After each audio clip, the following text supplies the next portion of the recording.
Genius for life. Coconut smoothies coming at you.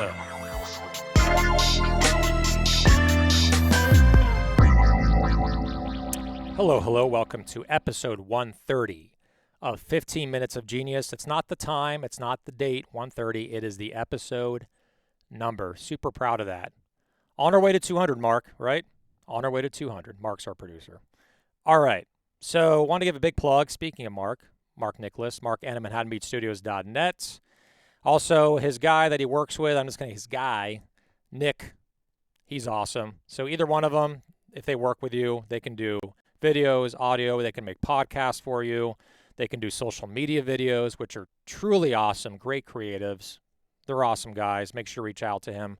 Mark N at ManhattanBeachStudios.net. For 15 minutes of genius, you can listen to us. You can watch us on YouTube or also LinkedIn. We post it every week. But also we have Apple Podcast and Spotify. All right, on to our guest, Joe Magliano. Joe Magliano. Got the Italian vibe going on here. Maybe we're going to talk about some pasta. No, it's not pasta. It's something else. He is the Chief Product Officer and co-founder of Otherworld, hailing from Port Chester, New York. A little bit about the company Otherworld. It's a plant-based food CPG company addressing planetary and human health through uncompromisingly delicious food made with locally sourced and upcycled ingredients. That's great. They have launched, right? They're launching and launched pancake and waffle mixes stacked with superfoods in 2021. Otherworldfoods.com. Joe, how you doing, my friend? I'm doing great. How are you doing? Doing really good. Is that a bedroom, or it looks kind of guesty roomy in a way? It is my home office / bedroom / workout studio / whatever else you want to throw in there these days. / guest room, you'll be on the couch. Yeah. Yep. Love it, man. Very versatile room. Very versatile. Mm-hmm. Yeah. I remember when I was in sales, I'm still in sales, right? Running a company, just like we all are as founders. But I remember I was at a office. It was a copier division that we sold copiers to people. It was a career I had in the 2000s. And a guy walks in and he goes on the phone and he was bragging to one of his clients. And I'm like, I can't believe he's serious. He's like, I'm going to take care of everything for you from my office, which is also my bedroom. Hey, we're at home now, right? Now it's not a crazy that was a idea. Time where, now that's something to brag about. We're saving money by doing that. Exactly. And everyone's doing it. Like every other Zoom call, I can see an unmade bed in the background, Yeah. So It's a little bit of motivation to be organized in the background, I'll tell you that. Awesome, man. Well, tell us your story. I don't want to take too much time away just from telling your story, just about how you created the company, the products, how you dawned on this idea, and also where you're at in retail. So, Joe, go. Appreciate it. So Jen, my co-founder, and I, we've actually known each other for about a dozen years, and we met in undergrad. Fast forward not so long ago, we were talking about different problems that we saw in the food system. We kept coming back to the fact that planetary and human health were really intertwined in the way that we could solve these problems. Realized we needed to get more fruits, vegetables, and whole grains into people's diets, and we wanted to do that in a way where we'd do something sustainable using upcycled ingredients. So we started to think about traditionally decadent foods that have a tendency to spark joy in people's homes, and the food that we as plant-based eaters maybe don't eat very much of now, but ate a lot of as kids. We had this really fun sort of nostalgic moment over Zoom or FaceTime where Jen said, did you eat tons of pancakes and waffles when you were a kid? And, we're both children of the 90s, so the unsurprising answer was almost every day for both of us. Fast forward 5 months, we had developed plant-based pancake and waffle mixes, all with different superfood profiles. And then we had figured out a way to source upcycled ingredients for these mixes and start to commercialize. We launched in end of November of 2021, so not so long ago. Very recent. Like a few months from this taping, it's like 2 months ago. Wow. Okay. Exactly. And we're in a handful of retail doors, but we're selling mostly direct to consumer online. We just won the golden ticket, or one of the golden tickets, with KeHE. So we're onboarding with them. We're excited to start working towards some natural and specialty there. But things are going well. So everything is getting accelerated these days. So happy to share that. Awesome. I mean, getting into KeHE, it's a big deal because they, for those that don't know, they nationally distribute to like Sprouts. They go to a ton of independents. They go to Albertsons. They're all over the map. So yeah, congratulations in such a short amount of time, like 2 or 3 months. You're already major distributor. Eventually get into more, bigger stores. The one thing, cautionary tale, make sure you look at every line item on the checks when they send it to you. Like I have to say that. Like deduction management, usually they're honest, but once in a while, I mean, they're honest people, but they make mistakes. And we have caught multi-$1,000 deduction errors, and we have to fight it. There was a shipment they claim never arrived, not to get off topic, but I'm too late. They sent a shipment, we sent a shipment to Dallas, or they picked it up, and they claimed that they never got it, like it never arrived. And we're like, well, there's a pallet missing from our warehouse. The trucker said they delivered it, but you're saying it's not in your warehouse. Like, that's not our problem. After 4 months, they finally paid it. They found it. So, anyway, be careful. It's always good to be careful with them. Yeah. Without going into too much detail, about 40 minutes ago, I dealing with a very similar issue of a product seemingly being not being where it is supposed to be, even though it was, all along the way accounted for. One of those things. I drove out to KeHE Chino. Now, KeHE has gotten a lot better. I will say that. They've gotten better because we've been working with them for years. But the experience you had, right, where something was missing, I drove out to the Chino warehouse to see where the pallet went. Like, they wouldn't let me in because it was on a holiday weekend. Like, there was no one there. But this happens, right? And this happens in business in general. Things don't go your way, right? And you have to adapt to that, pivot, and then move forward and break through that wall. So in the 2 months that you've launched, what are some challenges that you've had besides obviously the KeHE thing you just talked about? What's next? But more importantly, like, how has the launch been? Has it been what you expected? How are the sales doing out the gate online? Tell us more. Where are you at? Yeah, a quick point of clarity. I want to be fair to KeHE. That was a Shipmonk, our third-party logistics partner, issue, not a KeHE issue. So That's good. It's 8 p.m. on the East Coast right now. At 6 a.m. tomorrow morning, I'll be out in Pennsylvania at the warehouse to clear this whole thing up. But from a challenge perspective, well, I'll try and take these one at a time. There are sort of just these things that are out of your control. There's the supply chain stuff that Jen and I, with our backgrounds, we were pretty aware was coming. We feel like we got ahead of it. But our packaging supplier, who truthfully, we love working with them. They're an amazing partner. They made a mistake and they produced our packaging out of spec. And we have these really beautiful tin-coated steel containers, but for a decent portion of them, the tops are on too tight because the bodies were produced too big. So people couldn't open them. It was so tight. Yes, correct. Got it. So we figured that out after production, and there's a certain number of them that are just not correct. So we've been working with them to make sure the tolerances are correct on this next run. They're replacing everything that they already sent us.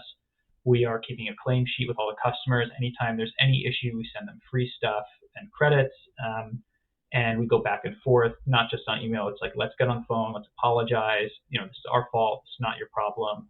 We're going to get you new stuff that works properly. So we're just taking it as an opportunity to deepen relationships, not just with our supplier, but our early customers, and say, hey, we appreciate that you're early adopters. You're willing to try us and this product early.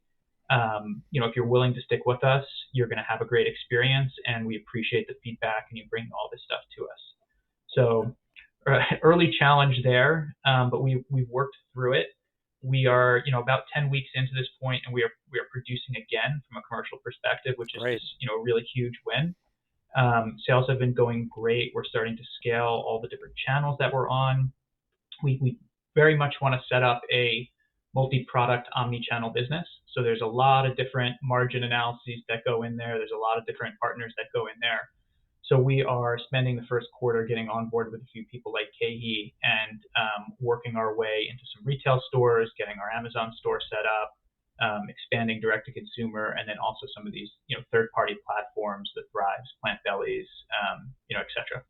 Got it. Mark, can you show the packaging one more time of this product?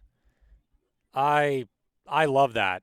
Like for those that are Thank you. watching, what's so great about it is every other pancake or waffle mix just looks like a pouch that has pancakes or waffles on the front. So this So just yeah, it differentiates. It's like this is premium, this is hot. There's trending items in here. There's adaptogens. There's healthy items that are more functional for you. It's really cool. Like it's so simple, yet like yeah, it's very very effective if it's sitting in the pancake and waffle aisle for mixes, or even online, but especially in the store, it's going to pop. So differentiation is really really huge. I want to go back to your comment too about customers and really caring about them, that you get on the phone with them. Like yeah, I can't like say that enough. Like what Joe is saying, every customer counts. And like what we did, which you have that level of customer service like Genius Juice does, is on around Christmas time. I made sure it wasn't late. I sent it about a week or two before Christmas. I sent them a care package to the top 100 customers on geniusjuice.com. We sent a beanie, we sent a microfiber cloth, a bottle opener, and also a bunch of coupons for free product. And it just and I basically emailed them. I was too lazy to write all these notes, but I emailed all of them. I got all their emails and said, thank you for being a loyal customer. You keep us going and keep us in business. So every customer counts. I'm glad you have that approach. It's great. I'm going to log that approach in the back of my head for next holiday season, and Absolutely. I'm going to shoot you an email as soon as I do it and say thank you. Absolutely. I'll just buy a bunch of product and be one of those top customers, and then you send it to me, right? Easy as Yeah, that. that's And an then easy way to do it. absolutely. And D2C wise, we can talk about it. Like, it's what am I talking? We can talk about our next podcast. No, you're here. Is TikTok? Tell us what you're doing, or what are you doing on TikTok and Instagram to expand your D2C in like a minute? It's a great question. So we are working. I don't want to give away too much of the secret sauce here. We feel really lucky. Don't worry, no We one are else is working. listening. It's just us two. The people listen to this podcast, including me. So, I came here for some ideas and I got some good ones. So, we are working with the BU PR Lab, and BU PR Lab is a student-run organization, and they do PR. We are working with them to reach the Gen Z audience. One of the things that they're doing, Interesting. which is really cool and interesting, is they're going to be creating content for us on TikTok. And these kids, I've never felt older in my life than being explained how to work on how TikTok operates. And I've We're been the on there and past. I've engaged on it. Yeah. Yeah.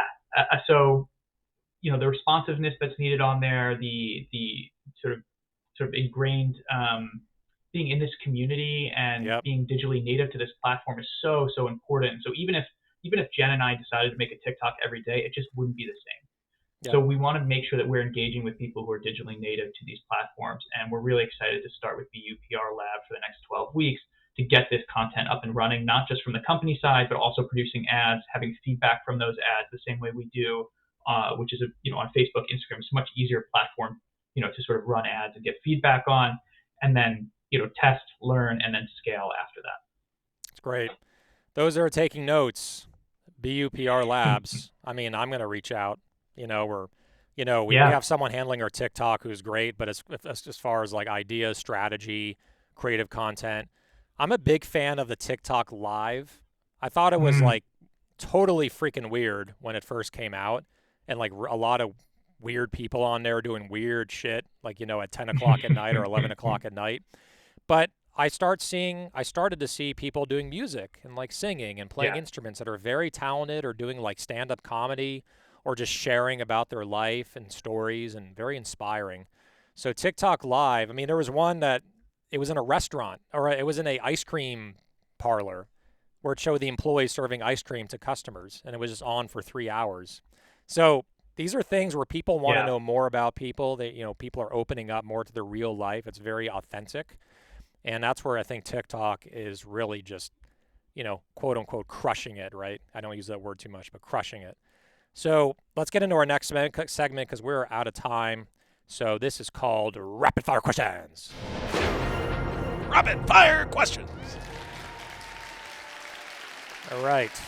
Yeah, I had COVID about a month and a half ago, and not using it as a cop-out, but I am mixing up words left and right. I'm like, good, and then suddenly I say a word that doesn't make sense. So I'm glad that I haven't done that too much in this podcast. I'm doing the Bill Clinton thumb, like, did not. I'm sure I'll help you out at some point. Don't worry. Thank you. I need it. All right, here are the questions. For music, which decade is best, the 70s, 80s, or 90s? 80s rock, 90s rap. There you in that go. order. Great answer.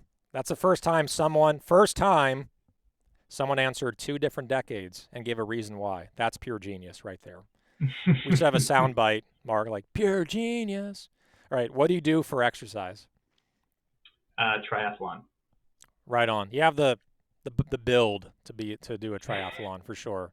Appreciate Skinny, it. athletic, tall. Same as me. What movie you can watch an unlimited amount of times?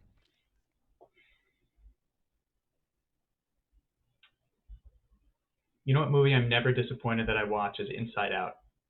Yep, that's a great one. I love that movie. Pixar is just, they hit every time. And I was like, yeah, maybe Zoolander and, maybe some of these other, but you know what? Every time I watch that movie, I leave with a smile on my face. Absolutely. Chocolate or vanilla?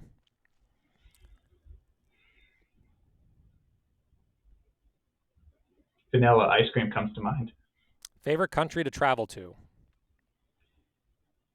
Denmark. I am a huge fan of Copenhagen, and I think it is the best food city in the world. Don't tell my fellow Manhattanites that I said that. I will not. We'll make sure to block them from the broadcast on LinkedIn.